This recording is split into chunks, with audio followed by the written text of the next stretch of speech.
আসসালামু আলাইকুম।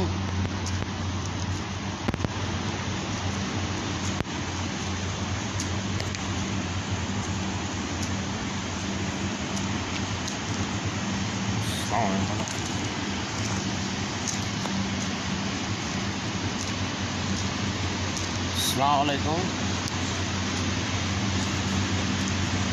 তাহাজ্জুদের নামাজ আল্লাহ সুবহানাহু ওয়া তাআলা নিজে স্বয়ং আমাদেরকে ডাকে। সেখানে মুয়াজ্জিন কোনো হাইয়া আলাস সালাহ হাইয়া আলাল ফালাহ বলে না। আল্লাহ সুবহানাহু ওয়া তাআলা আরশের থেকে আমাদেরকে তাহাজ্জুদের নামাজ পড়ার জন্য ডাকে।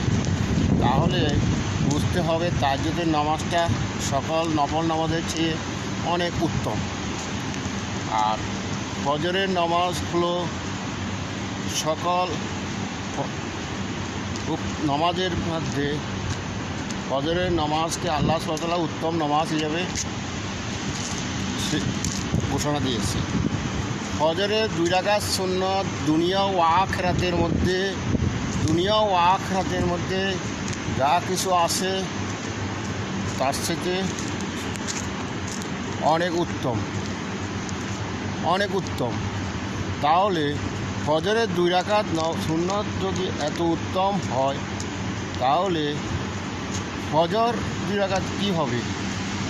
ফজরের 2 রাকাত কী হবে একবার ভেবে দেখেছে?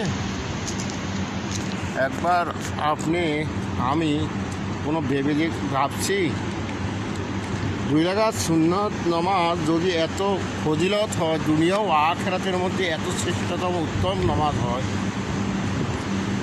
তাহলে 2 রাকাত সুন্নত সে তো ফজর তো কোনো হিসাবে খুঁজে পাচ্ছি না।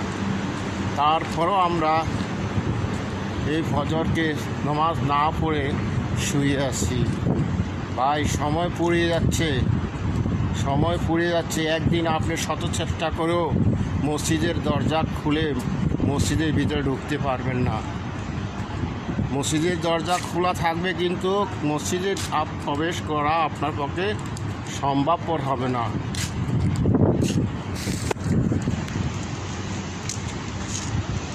তাই আসুন আমরা নামাজ পড়ি। ঘুম আর কত যাবে? তাই বলে চোখ খুলিলে হবে সকাল, না খুলিলে হবে পরকাল। চোখ খুললে হবে সকাল, না খুললে হবে পরকাল। চিন্তা করে দেখুন একবার।